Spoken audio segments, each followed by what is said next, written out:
जगाओ ग्राहक जागो और जगाओ,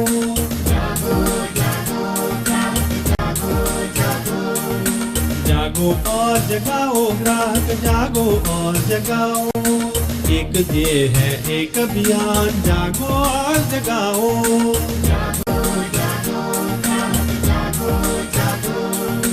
अधिकारों व कर्तव्यों का तुम लो पूरा ज्ञान, सही गलत की रखो समझ, अब बोलो अपनी जुबान।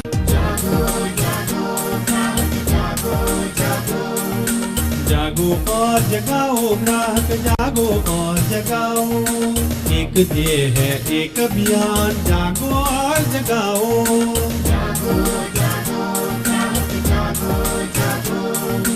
विज्ञापन को देखो मगर बनो न यूं अज्ञान, तोल माप पर रखो नजर, बना अपनी बुलंद पहचान।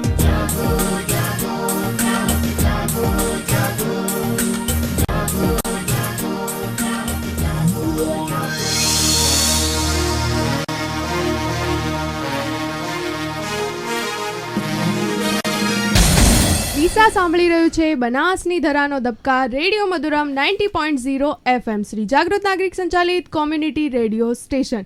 આજે સમગ્ર ભારતની સાથે સાથે છેલ્લા 21 વર્ષથી ગ્રાહકોના હિત અને હક માટે લડત આપતી સંસ્થા શ્રી જાગૃત નાગરિક ગ્રાહક સુરક્ષા મંડળ તેમજ બનાસકાંઠા જિલ્લા ખોરાક અને ઔષધ નિયમન તંત્ર સાથે મળી રાષ્ટ્રીય ગ્રાહક અધિકાર દિવસની ઉજવણી કરી રહ્યા છીએ। સરકારે ગ્રાહકોની ખાદ્ય સુરક્ષા માટે જે કાયદાઓ બનાવ્યા છે એમાંનો એક કાયદો food safety and standard act 2006 હાલમાં અમલમાં છે, જે ખોરાકમાં ભેળસેળ કરનારાઓ વિરુદ્ધના સખ્ત પ્રાવધાન રાખે છે।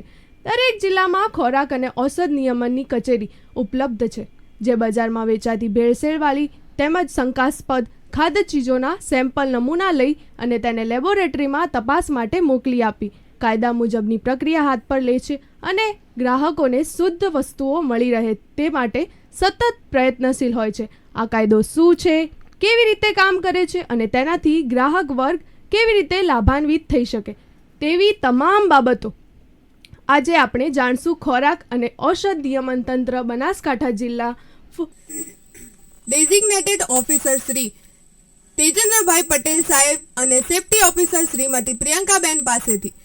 તો રેડિયો મધુરમ શ્રી તેજેન્દ્રભાઈ પટેલ સાહેબ અને પ્રિયંકાબેનનું હાર્દિક સ્વાગત કરે છે।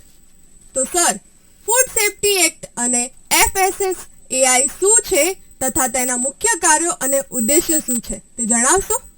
નમસ્કાર, સૌ પ્રથમ તમામને ગ્રાહક અધિકાર દિવસની શુભેચ્છાઓ। Food safety and standard authority of India એટલે કે FSSAI એ ભારત સરકારની એક ખાદ્ય સલામતીની કામગીરી કરતી એક સંસ્થા છે। Food safety and standard act 2006 અમલીકરણ કરાવવા માટે મુખ્યત્વે આરોગ્ય અને પરિવાર કલ્યાણ વિભાગના તાબા હેઠળ આ સંસ્થા કામ કરી રહી છે। એના એ મુખ્યત્વે બે ભાગ હોય છે, સેન્ટ્રલ ઓથોરિટી અને state authority. Thank you sir. બીજો પ્રશ્ન એ છે મારો કે ખાદ્ય સલામતી શું છે? ખાદ્ય સલામતી એટલે કે દેશના દરેક નાગરિક એક ગ્રાહક છે અને ગ્રાહકને જીવન જરૂરિયાતની મુખ્યત્વે 3 વસ્તુ છે, હવા, પાણી અને ખોરાક। પાણી અને ખોરાક એ શુદ્ધ સલામત મળી રહે તે બાબતની જવાબદારી તંત્રની હોય છે। ખાદ્ય સલામતી એટલે કે કોઈ પણ ખાદ્ય પદાર્થ ખાવાથી તેની કોઈ એડવર્સ ઇફેક્ટ બોડી પર ના આવે, તો એને ખાદ્ય સલામતી કહી શકાય। તો સર, ખાદ્ય સલામતી બાબતે મુખ્યત્વે કયા પરિબળો રિસ્ક રૂપે અસર કરતા હોય છે? કોઈ પણ ખાદ્ય પદાર્થ હોય તો એની સેફ્ટી એટલે કે ખાદ્ય સલામતી બાબતે મુખ્યત્વે 3 પ્રકારના પરિબળો અસર કરતા હોય છે, જેમ કે ફિઝિકલ પેરામીટર્સ જોઈએ તો અંદર કોઈ ફિઝિકલ ઇમ્પ્યોરિટી હોય કે અનાજ હોય તો એની અંદર પથ્થર હોય, એ પ્રકારની કે કોઈ રાઈસની પ્લેટ હોય કે જમવા ગયા હોય કોઈ હોટલમાં તો એમાં તૈયાર ખોરાક હોય કે કોઈ પનીરની સબ્જી હોય તો એમાં હેર હોય કે કોઈ ફોરેન પાર્ટિકલ હોય જે આપણે જરૂરી હોવો ના જોઈએ, અને એ તો એ ફિઝિકલ હજાર્ડ કહી શકાય। કેમિકલ હજાર્ડ એક બીજો ટોપિક છે કે મીઠાઈ છે તો મીઠાઈમાં જે માન્ય કલર હોય અને માન્ય માત્રામાં હોય તો એ બરાબર કહી શકાય, પરંતુ માન્ય કલર ના હોય, અમાન્ય કલર હોય, જે રીતના મેટાલિન યલો કલર પહેલાંના જમાનામાં મોહનથાળ કે એ પ્રકારની સ્વીટોમાં વપરાતો હતો, જે અમાન્ય છે, એ ફૂડના કલરમાં એલાઉ નથી હોતું. તો એ પ્રકારની ભેળસેળ અથવા કેમિકલ પ્રકારની ભેળસેળ કહી શકાય. પછી બીજું આવે છે માઇક્રોબાયોલોજિકલ હજાર્ડ. માઇક્રોબિયલ હજાર્ડમાં કે કોઈ ખાદ્ય ચીજ હોય ખુલ્લી રાખવામાં આવે અને યોગ્ય તાપમાને સંગ્રહ કરવામાં ના આવે તો બહારના પરિબળો અસર કરતા હોય અને એમાં માઇક્રોબ્સનો ગ્રોથ થઈ જતો અને એને ટોક્સિસિટી પેદા થતી હોય છે. જે રીતના આપણે દૂધની વાત કરીએ તો દૂધને ખુલ્લું રાખવામાં આવે તો અંદર એમાં માઇક્રોબ્સનો ગ્રોથ થઈ જતો અને દૂધ બગડી જતું હોય છે. તો આ એક માઇક્રોબિયલ હજાર્ડ કહી શકાય. ઓકે સર, તો ખાદ્ય સલામતી બાબતે કાયદાના અંતર્ગત કઈ કઈ જોગવાઈઓ કરેલ હોય છે? લોકોને આરોગ્યપ્રદ ખોરાક મળી રહે તે માટે ફૂડ સેફ્ટી એક્ટ હેઠળ જુદી જુદી જોગવાઈ કરવામાં આવેલી છે. એમાં ફૂડ બિઝનેસ ઓપરેટર એટલે કે જે ખાદ્ય પદાર્થનો ધંધો કરતા ઈસમો હોય કે જે ઉત્પાદન કરતા હોય, સંગ્રહ કરતા હોય, વેચાણ કરતા હોય કે સ્ટોરેજ કરતા હોય, દરેક સ્ટેજ પ્રોડક્શનથી લઈને સેલ સુધી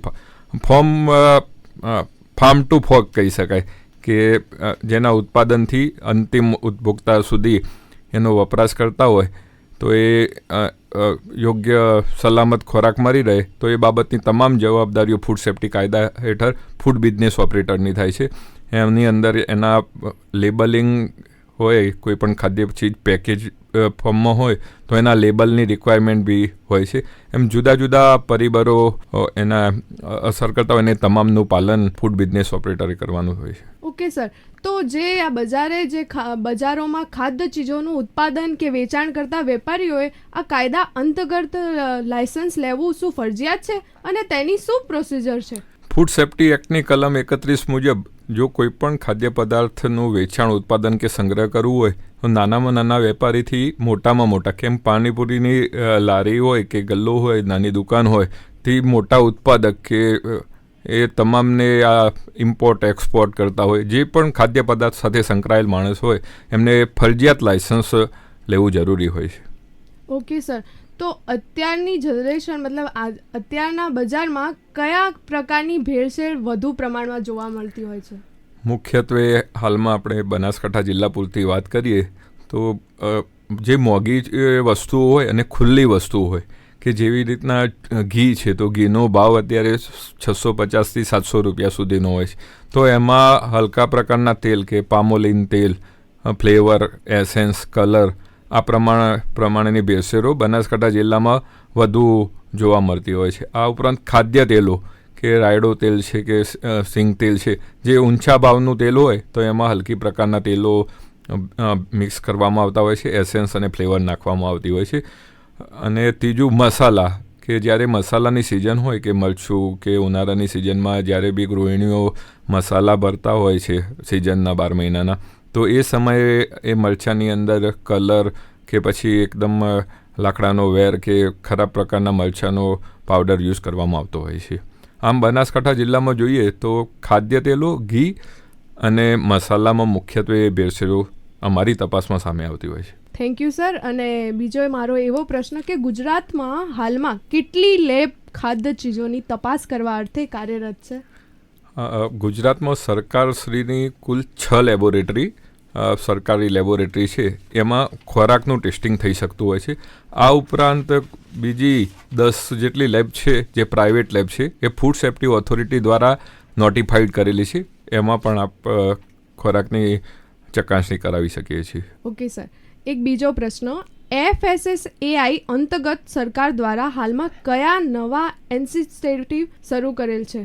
FSSAI દ્વારા લોકોને આરોગ્યપ્રદ ખોરાક મળી રહે તે માટે વેપારીઓને જાગૃત કરવા માટે અથવા કન્ઝ્યુમરને જાગૃત કરવા માટે ઈટ રાઇટ ઇન્ડિયા મુવમેન્ટ ચલાવવામાં આવે છે. અને ઈટ રાઇટ ટૂલ કિટ હેઠળ જુદા જુદા પ્રોગ્રામ કરવામાં આવતા હોય છે. જેવી રીતના કે હોટલ હોય કે ઉત્પાદન હોય તો એમને પૌષ્ટિકની તાલીમ આપવામાં આવતી હોય છે કે કયા પ્રકારે ખાદ્ય પદાર્થની ખાદ્ય સલામતી માટે શું તકેદારી રાખવી જોઈએ. પછી બીજું મંદિરો હોય તો મંદિરની અંદર પ્રસાદ વેચાતો હોય તો એક ભોગ સર્ટિફિકેશન કરવામાં આવતું.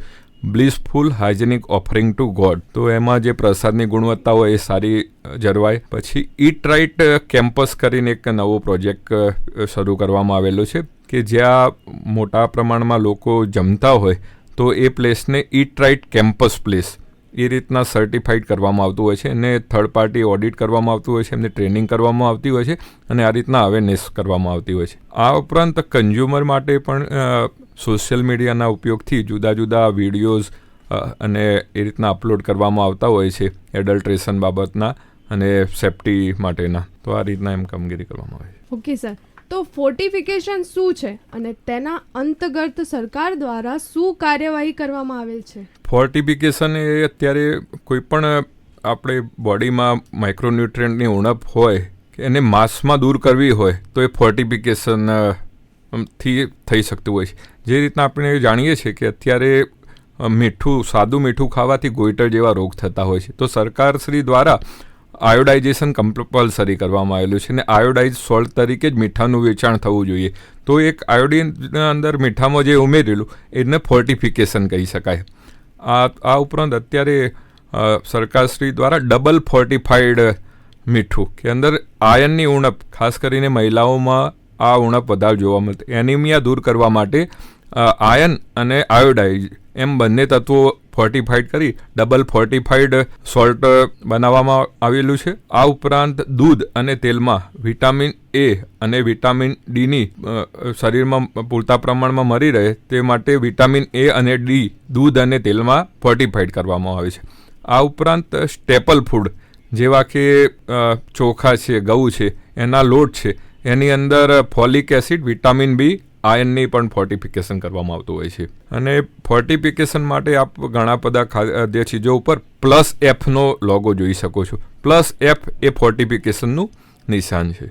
અને ઓર્ગેનિક ફૂડની ખરીદી કરતી વખતે ગ્રાહકોએ શું ધ્યાન રાખવું જોઈએ સૌથી વધારે? ઓર્ગેનિક ફૂડ હાલમાં એક ટ્રેન્ડ છે કે પેસ્ટિસાઇડ કે કેમિકલ કમ્પાઉન્ડથી બચવા માટે લોકો ઓર્ગેનિક ફૂડ તરફ જઈ રહ્યા છે.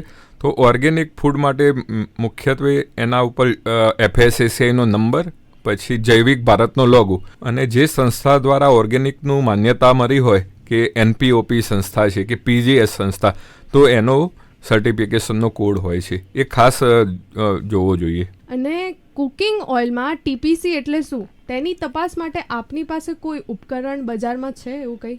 જી, કુકિંગ ઓઇલ માટે તો નહીં કહી શકાય, પણ ફ્રાયડ ઓઇલ, રિપીટેડ ફ્રાયડ ઓઇલ હોય કે કોઈ બી નમકીન કે ભજીયા કે કોઈ બી વસ્તુ તળાતી હોય કે સમોસા, અને એ તેલ એક કરતો વધુ વાર ઉપયોગ થાય તો અંદર એક કેમિકલ કમ્પાઉન્ડ TPC, ટ્રાયપોલર ક્રિસ્ટાઇલ કમ્પાઉન્ડ ઉત્પન્ન થતું હોય છે અને એનાથી હાર્ટની એડવર્સ ઇફેક્ટ થતી હોય છે. અને એની લિમિટ ફિક્સ હોય છે કે TPC કમ્પાઉન્ડ છે એ 25થી વધુ જો અમારી જોડે એનો ડિવાઇસીસ હોય છે અને અમે ફ્રાય ઓઇલમાં મૂકતા હોઈએ છીએ તો અંદર એ 25નું રીડિંગ બતાવવા માંડે તો રેડ કલરનો ડેન્જરની એક સિમ્બોલ આવતો હોય છે, તો એ નુકસાનકારક કહી શકાય. તો હવે આપણે બનાસકાંઠા જિલ્લાના ફૂડ સેફ્ટી ઓફિસર શ્રીમતી પ્રિયંકાબેન સાથે વાતચીત કરીશું. તો પ્રિયંકાબેન, ખાદ્ય સલામતી બાબતો ઇતિહાસ હોય તો અમને જણાવશો આજે? નમસ્કાર, હું પ્રિયંકા ચૌધરી આપ સર્વને ગ્રાહક અધિકાર દિવસની શુભેચ્છાઓ પાઠવું છું. અને જે પ્રમાણે આપે પૂછ્યું કે ખાદ્ય સલામતીનો કોઈ ઇતિહાસ છે, તો હા, ખાદ્ય સલામતી કેમ આપણા ભારત દેશ જ્યારે આઝાદ થયો ત્યારે બ્રિટિશરોના રૂલ અંડર પણ આ કાર્યરત હતું.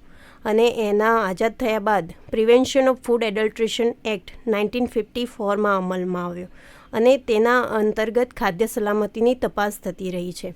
ત્યારબાદ સરકારમાં અલગ અલગ એવા 8 એક્ટની અમલવારી રદ કરી અને અમ્બ્રેલા એક્ટ તરીકે ફૂડ સેફ્ટી અને સ્ટાન્ડર્ડ એક્ટને 2006માં પાર્લામેન્ટમાંથી પાસ કરવામાં આવ્યો અને તેનું અમલીકરણ 2011ની સાલથી હાલ સુધી આ એક્ટ અંતર્ગત ખાદ્ય સલામતીની કાર્યવાહી કરવામાં આવી રહી છે.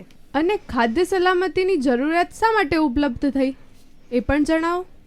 ખાદ્ય સલામતી એ કોઈ નવો શબ્દ નથી. ખાદ્ય સલામતી બાબતે જો વાત કરીએ તો આપણે WHO જેવી સંસ્થાઓ છે જે દર વર્ષે અલગ અલગ કેટેગરીના તેમના સર્વે કરીને રિપોર્ટ જાહેર કરતી હોય છે. તો તેમનો એક 2018નો રિપોર્ટ છે, જે પ્રમાણે તેમણે જણાવ્યું છે કે 10માંથી 1 માણસ એ ફૂડબોર્ન ડિઝીઝથી પીડાતો હોય છે. અને એ કેમ થાય કે અયોગ્ય ખાવાથી તે ડિઝીઝ થતા હોય છે. અને ઓલ ઓવર વર્લ્ડમાં દર વર્ષે 60 કરોડ જેવા લોકો આ પ્રકારના ડિઝીઝનો ભોગ બનતા હોય છે. તો ખોરાકને ફક્ત પેટમાં જમવા તરીકે જ નહીં, પણ એક પોષણયુક્ત આહાર મળી રહે અને જેનાથી આપણે તંદુરસ્ત થઈએ, આપણી આવનારી પેઢી પણ તંદુરસ્ત રહે, તો એ બાબતની સલામતી એટલે ખાદ્ય સલામતી. Thank you ma'am. અને દૂધ અને દૂધની બનાવટોની ખરીદી કરતી વખતે ગ્રાહકો શું તકેદારી રાખવી જોઈએ? દૂધ એ એક સ્ટેપલ ફૂડ છે. દરેક વ્યક્તિના ઘરમાં દૂધ છે એ અલગ અલગ એજના નાના બાળકોથી લઈને વૃદ્ધ સુધી દૂધ એ એક મુખ્ય ખોરાક તરીકે લેવામાં આવે છે. કારણ કે દૂધમાં જનરલી આપણા બોડીને જરૂરિયાતમંદ એવા દરેક પોષક તત્વો અવેલેબલ છે અને એ ઇઝીલી અવેલેબલ છે. પરંતુ જેમ દૂધ જેટલું સરળ દેખાય છે તેવું સરળ છે નહીં. એ કોમ્પ્લેક્સ ફૂડ છે, તેના પર કોઈ આવરણ નથી, એને કોઈ પ્રોટેક્શન નથી. જેમ કે કેળું છે તો કેળાને પોતાને એક આવરણ છે, જ્યારે દૂધ એ ઓપન પ્રોડક્ટ છે તો તેમાં કોઈ પણ પ્રકારની ભેળસેળ કરી શકાય. Chemical, microbial, physical. તો ફિઝિકલ જુઓ તો જેમ કે દૂધ છે એમાં પાણી નાખી અને તેનું વોલ્યુમ વધારી અને ગ્રાહકોને છેતરી અને પૈસા કમાવા માટેની હોડમાં લોકો પાણી નાખતા હોય છે. એ જ પ્રમાણે તેમાંથી જે મિલ્ક ફેટ છે, આપણે ઘી કહીએ છીએ, એની જગ્યાએ તેલની એડલ્ટ્રેશન થતું હોય છે. તેમાં ઘાટું કરવા માટે સ્ટાર્ચ, અલગ અલગ પ્રકારના માલ્ટોડેક્સ્ટ્રીન, મેદો વગેરે જેવા સ્ટાર્ચ નાખીને એડલ્ટ્રેશન કરી અને તેના SNF વધારવામાં આવતા હોય છે. તો આપણે એક ગ્રાહક તરીકે જ્યારે પણ દૂધની ખરીદી કરીએ તો લૂઝ દૂધ બને ત્યાં સુધી ઓછું ખરીદીએ, જેથી કે એમાં કોઈ પ્રકારની ભેળસેળ ન હોય. જ્યારે વસ્તુ પેક હશે, ઇન્ટેક હશે, તો તેની સલામતી પણ એટલી જ ઇન્ટેક હશે અને તેમાં કોઈ ઉત્પાદિત વ્યક્તિનું નામ હશે, FSSAI દ્વારા પ્રમાણિત લાયસન્સ ધારક એ ફેક્ટરી હશે, તો તેની સુરક્ષાની ગેરંટી વધી જાય છે. એ જ રીતે દૂધની બનાવટો, તો દૂધની બનાવટોમાં તમે જોશો કે જેમ કે માવો છે, કે આપણે અલગ અલગ ફર્મેન્ટેડ પ્રોડક્ટ્સ છે, દહીં છે, પછી મીઠાઈઓ છે, તો એ બધી જ્યારે તમે ખરીદી કરવા બજારમાં જાઓ તો ખાસ કરીને તેનું સ્ટોરેજ ટેમ્પરેચર તમે તપાસો. કારણ કે દૂધ છે એ ખૂબ જ ઓછા સમય માટે સારું રહી શકે. જો એને પ્રોપર સ્ટોરેજ ન મળે તો, જો એ યોગ્ય તાપમાને સંગ્રહ નહીં કરવામાં આવે તો તેમાં એસિડિટી વધશે, માઇક્રોબિયલ કન્ટામિનેશન વધશે અને તમે ફૂડબોર્ન ડિઝીઝના ભોગ બની શકો છો. તો જ્યારે પણ તમે ગ્રાહક તરીકે જાઓ ત્યારે એક તો પેક દૂધ પરચેસ કરવાનો આપ આગ્રહ રાખો. તેમાં ડેટ જુઓ, બેસ્ટ બિફોર એક્સપાયરી જુઓ, તેને પ્રોપર સ્ટોરેજ કરેલું છે કે નહીં, 4 ડિગ્રી નીચે સ્ટોરેજ છે કે નહીં, એમાં કોઈ પ્રકારની સ્ટોરેજમાં જો કોઈ પ્રોપર ના હોય તો આપ એની ફરિયાદ પણ કરી શકો છો. અને એ પ્રકારની જો આપ સાવચેતી રાખશો તો આપ જરૂર એ ફૂડબોર્ન ડિઝીઝથી દૂર રહી શકશો. આ હાલની બજારમાં પ્લાસ્ટિકના ચોખાના વેચાણ થાય છે, તે વાત શું સાચી છે? તેમાં કેટલું તથ્ય છે? આ બાબતમાં કોઈ પ્રકારનું તથ્ય છે નહીં. પ્લાસ્ટિકના ચોખા જેવી કોઈ વસ્તુ હોતી નથી. જનરલી આ એ ફોર્ટિફાઈડ રાઈસના સાથે એક પ્રકારનું મિથ બનેલું છે.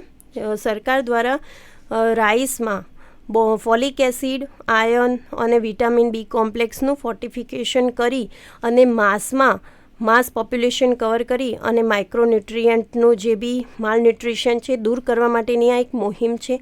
તો જ્યારે બી કોઈ ફોર્ટિફાઈડ રાઈસ છે તે દેખાવમાં નોર્મલ રાઈસ કરતાં થોડા જાડા સફેદ હોય છે. જ્યારે તેને ગરમ કરવામાં આવે, જેમ કે રાઈસ છે એમાં 80% જેટલું સ્ટાર્ચ જ હોય છે, કાર્બોહાઈડ્રેટ હોય છે. તો જ્યારે બી તમે તેને ગરમ કરશો વધારે પ્રમાણમાં તો એ જેલ જેવું સ્ટ્રક્ચર બની શકે છે અને ચિકાસવાળા બોલ બની શકે છે. તો આ જે એક છે મિથ છે અને આ બાબતનું મિથ બૂસ્ટરનો વિડીયો પણ વેબસાઇટ જે છે FSSAIની તેના પર અવેલેબલ છે. Thank you ma'am. આ હાલના બાળકો જે ફ્રાઇમ્સ જેવા સ્નેક્સ ખાઈ રહ્યા છે તે ઝડપથી સળગી જતા હોય છે, તો શું તેમાં કંઈ ભેળસેળ હોઈ શકે? એમાં ભેળસેળ નહીં, પરંતુ ફ્રાઈમ્સ કે જે સ્નેક્સ કેટેગરીમાં છે એ મુખ્યત્વે મસાલા, પછી સિરિયલ પાવડર, અલગ અલગ પ્રકારના સિરિયલ પાવડર અને ફેટ ફ્રાય કરેલા હોય, જેથી ફેટનું પ્રમાણ તેમાં વધારે હોય છે. એક્સટ્રુઝન પ્રોસેસથી તે બનાવવામાં આવતા હોય છે, તો તેમાં ફેટનું પ્રમાણ થોડું વધારે હોવાથી તેનો જે ફાયર પોઈન્ટ છે, એટલે કે આગ પકડવાની જે શક્તિ છે, એ પ્રોપર્ટી તેની વધારે હોય છે. એટલે તમે જ્યારે બી એને સળગાવવાની કોશિશ કરી ઝડપી સળગી જશે. તો આમાં કોઈ એવું કે આમાં ભેળસેળ છે, આ ખરાબ છે, એ તથ્ય નથી આમાં. અને જે આઈસ્ક્રીમ અને ફ્રોઝન ડેઝર્ટ વચ્ચે શું તફાવત છે એ જણાવશો? જે હમણાં જ મેં તમને કહ્યું કે દૂધ અને દૂધની બનાવટો છે, તો દૂધ માંથી જે વસ્તુ બનશે એને આઈસ્ક્રીમ કહેવાશે, કે 100% દૂધના જ ઘટકોમાંથી આઈસ્ક્રીમ બની શકે. દૂધના ઘટકો સિવાય, જેમ કે દૂધમાંથી તમે આઈસ્ક્રીમ બનાવશો, પણ દૂધમાંથી મિલ્ક ફેટ એટલે કે ઘી, જે ચરબી છે તે હટાવી દેશો, તમે એની જગ્યાએ પામ ઓઇલ નાખશો, તો પછી તમારું જે ઓવરઓલ પ્રોડક્શનનું કોસ્ટિંગ છે ડાઉન થશે. એટલે એમાંથી તે આપણી જે મિલ્ક ફેટ છે હટાવી અને પામ ઓઇલ જેવા ઘટક તત્વો નાખી અને જે ખાદ્ય ચીજ બનશે એને ફ્રોઝન ડેઝર્ટ કહેવામાં આવે છે. જેથી આપણે ગ્રાહક તરીકે દરેક વસ્તુને આઈસ્ક્રીમ જ કન્સિડર કરીએ છીએ, પણ બંનેમાં ખૂબ મોટો તફાવત છે કે આઈસ્ક્રીમ એ 100% દૂધમાંથી બનશે, જ્યારે ફ્રોઝન ડેઝર્ટ છે એમાં ખાદ્ય વેજીટેબલ ઓઇલ નાખેલું હોય છે. એટલે બંને ખાદ્ય ચીજો જ છે, પરંતુ ફક્ત ફર્ક એટલો છે કે એક ટોટલી મિલ્કમાંથી બનેલી છે, જ્યારે બીજામાં પામ ઓઇલ નાખેલું છે. એટલે મારી એક જ સલાહ છે, તમે જ્યારે પણ કોઈ પણ ગ્રાહક તરીકે ખાદ્ય ચીજ પરચેસ કરો તો તમે લેબલિંગ એના પર કરેલું છે, લેબલિંગના નિયમો પ્રમાણે દરેક મેન્યુફેક્ચરિંગ યુનિટે તેમાં કયા કયા ઘટકો નાખેલા છે, તેના ઇન્ગ્રેડિયન્ટ શું છે, એ તેના ઘટકોના પ્રમાણસર તેમને ડિસ્પ્લે કરવું ફરજિયાત છે. એટલે જ્યારે પણ તમે કોઈ વસ્તુ ખરીદશો તો તેના ઘટક તત્વો એ એના ઉતરતા ક્રમમાં દર્શાવેલા હશે, કે આમાં પહેલાં કઈ વસ્તુ વધારે પ્રમાણમાં છે, પછી તેનાથી ઓછી, એ રીતે દરેક ઘટક તત્વો દર્શાવેલા હશે, જેથી આપ જ્યારે બી પરચેસ કરો ત્યારે જુઓ કે આમાં પામ ઓઇલ નાખેલું છે કે મિલ્કમાંથી બનેલી છે, તો તમને તરત જ બંને વચ્ચેનો તફાવત જણાઈ જશે. Thank you so much ma'am. અને એક મારો ઓર પ્રશ્ન કે હાલના બાળકો, હાલની જનરેશન બહારના નાસ્તાઓ તરફ ખૂબ દોરાય છે. સેન્ડવિચ, પીઝા, આ જે બજારમાં મળતી સેન્ડવિચ તથા અન્ય નાસ્તામાં બટર જેવું વપરાતા ખાદ્ય ચીજો, એ શું બટર જ છે કે તેમાં કંઈ અન્ય કોઈ ખાદ્ય ચીજ હોઈ શકે? જે પ્રમાણે મેં તમને ઉદાહરણ આપ્યું કે આઈસ્ક્રીમ અને ફ્રોઝન ડેઝર્ટ, તો આમ દરેક વ્યક્તિ બંનેને સેમ જ કેટેગરી ગણતી હોય છે. એ જ રીતે બટર અને માર્ગરીન છે, તો બટર એ ટોટલી મિલ્ક પ્રોડક્ટ છે, એ 100% મિલ્કમાંથી જ બનેલી વસ્તુને બટર કહેવાય. જ્યારે માર્ગેરીન છે બટરના જેવી દેખાતી ખાદ્ય ચીજ છે. હવે અત્યારે કેજી મિલ્ક ફેટ આપણે ગણીએ તો એ 600 રૂપિયા છે, જ્યારે માર્ગેરીન છે ટોટલી વેજ ફેટમાંથી બનેલું છે, એટલે કે palm oil, palmolein oil, palm ester એ બધામાંથી બનેલું છે, જેથી એની પ્રાઇસ એનાથી હાફ હશે, પરંતુ બંને દેખાવે સરખા છે. એ જ રીતે ચીઝ છે, તો ચીઝના જેવું જ દેખાતું ચીઝ એનાલોગ બનાવવામાં આવે છે. પનીર છે તો પનીરના જેવું જ દેખાતું પનીર એનાલોગ બનાવવામાં આવે છે. તો આપ જ્યારે પણ કોઈ બી ખાદ્ય ચીજને ગ્રહણ કરો કે એને પરચેસ કરો, ત્યારે ખાસ કરીને પ્રિપેર ફૂડમાં આપ જ્યારે જાઓ કે કોઈ જંક ફૂડ ખાતા હોય કે કોઈ ફ્રેન્ચાઇઝીમાં જઈને આપ કંઈ ઓર્ડર કરતા હોય, તો આપ પૂછો કે આપ શું વાપરો છો, બટર વાપરો છો કે માર્ગેરીન વાપરો છો. બંને છે તો ખાદ્ય ચીજો જ, પણ બંનેના ઘટક તત્વોમાં ખૂબ જ ફરક છે. Okay ma'am. અને ગ્રાહક તરીકે કોઈ વ્યક્તિએ કોઈ ખાદ્ય ચીજને લગતી ફરિયાદ નોંધાવી હોય તો શું પ્રોસિજર છે? આપ જ્યારે પણ કોઈ ખાદ્ય ચીજ પરચેસ કરી રહ્યા છો, તો એક ગ્રાહક તરીકે આપે તેના લેબલિંગ, પછી એમાં દર્શાવેલી એક્સપાયરી ડેટ, તેના વજન, દરેક વસ્તુ આપે વાંચવી જોઈએ, જેથી કરીને આપની જોડે કોઈ પ્રકારની છેતરપિંડી ન થાય. અને છતાં પણ જો આપને કોઈ પ્રકારની ફરિયાદ હોય તો આપ ખોરાક અને ઔષધ નિયમન તંત્ર બનાસકાંઠા પાલનપુર વર્તુળનો પણ ઓફિસે બી સંપર્ક કરી શકો છો, તથા FSSAI દ્વારા એક Android app, food safety connect app પણ બનાવવામાં આવી છે, જે એન્ડ્રોઈડમાં પણ અવેલેબલ છે, તથા ટોલ ફ્રી નંબર પણ અવેલેબલ છે. આપ તેમાં આપની કમ્પ્લેન રજીસ્ટર કરાવી શકો છો અને તેની આગળની ટ્રેસેબિલિટી પણ જોઈ શકો છો. ઓકે મેમ, તમારો ખૂબ ખૂબ આભાર. આપણી સાથે કર્મઠ અને સેવા એ જ મારો પરમ ધર્મની વાતમાં વિશ્વાસ રાખનાર ફૂડ સેફ્ટી ઓફિસર શ્રીમતી પ્રિયંકાબેન જોડાયા હતા. પ્રિયંકાબેન આપે ડીસા શહેરને ભેળસેળથી દૂર રાખવા માટે ખૂબ પ્રયાસો કર્યા છે. આપના અનુભવો કેવા રહ્યા? આપનો કોઈ સારો અનુભવ હોય તો જણાવશો આજે અમને? ફૂડ સેફ્ટી ઓફિસર તરીકે મારો એક રોલ છે કે food safety and standard act છે તેનું એન્ફોર્સમેન્ટ ખૂબ જ સારી રીતે થાય એના મારા પ્રયત્નો રહે છે. અને એમાં જ્યારે પણ કોઈ અખાદ્ય ચીજ બનતી હોય અને ત્યાં અમે રેડ કરી અને ત્યાં સીઝ કરી દઈએ અને એ અખાદ્ય ચીજ જાહેર જનતા સુધી ન પહોંચે તેમાં જ અમારી સફળતા છે. જ્યારે ડીસામાં આ પ્રકારના કાર્યો મેં કર્યા છે કે કોઈ મરચું હોય કે કોઈ ઘી હોય જે અખાદ્ય હોય અને મારા દ્વારા પકડવામાં આવે, તેને સીઝર કરવામાં આવે તથા ડેઝિગ્નેટેડ ઓફિસર સાહેબશ્રીના ગાઈડલાઇન અંતર્ગત અમે કાર્યવાહી કરીએ અને આ પ્રકારનો ખૂબ મોટા પ્રમાણમાં જથ્થો અમે છેલ્લા 5 વર્ષમાં એને સીઝ કર્યો છે અને માનવના આહાર રૂપી તેને વેચાવા નથી દીધો. એ જ અમારી સફળતા છે. ખોરાક અને ઔષધ નિયમન તંત્ર પાલનપુર વર્તુળ બનાસકાંઠા તરફથી રેડિયો મધુરમ અને તેમના દરેક સ્ટાફે અમને અહીંયા બોલાવ્યા અને આ પ્રકારની એક સારું કન્વર્ઝેશન કે જેથી જાહેર જનતાને ખૂબ સારી માહિતી મળી રહે એ બાબતનો આ કાર્યક્રમ ગોઠવ્યો તે બદલ આપ સર્વેનો ખૂબ ખૂબ આભાર. जागो और जगाओ ग्राहक जागो और जगाओ.